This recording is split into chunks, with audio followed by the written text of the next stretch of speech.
Në fakt tha, unë gjej, po e thash me unë gjej kënaqësinë.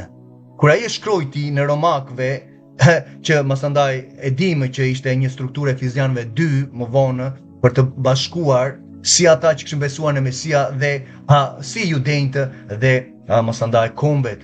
Ai gjente kënaqësinë në ligjin e Zotit në zemrën e tij. A gjenti kënaqësinë në ligjin e Zotit? Apo ndjeka apostullin Shaul që thotën e para Korintasve 11? Ka i po ndiqte personin e përsosur që gjeti kënaqësinë në ligjin e Zotit, Mesian Jashuan. Dhe ai të ishte shembulli tonë, që është shembulli tonë. Kjo është pyetja. A gjen ti kënaqësinë, por me të përmendur ligjin nuk ka kënaqësi. Nuk ka kënaqësi, ndërkohë apostujt gjeni kënaqësinë në ligjin e tyre, tregon identitetin e tyre. Cili është identiteti sot toni? Që neve strukemi përpara çdo mirësisë të Atit? Përse? Përse vrapojmë? Ku po shkon vlla motër? Ti po vrapon. Që njeriu thotë vrapon dhe askush nuk e ndjek, sepse po vrapon dhe nuk di ku shkon. Ndërkohë ligji përsosur është llambë në këmbën tonë, është drejtë në shtegun tonë. Lavdi emrit të Tij. Cila është kënaqësia jote?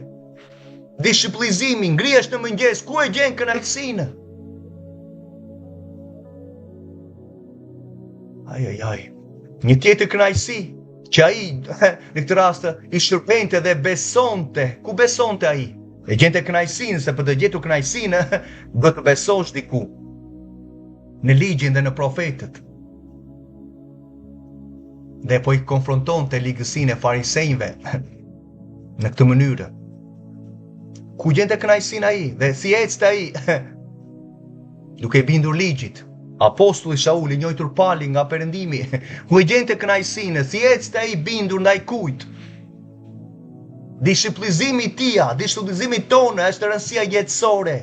Çdo njeri mund të pranojë të thotë unë erdha, unë besoj, unë lava dije para një viti, para 20 vjetësh.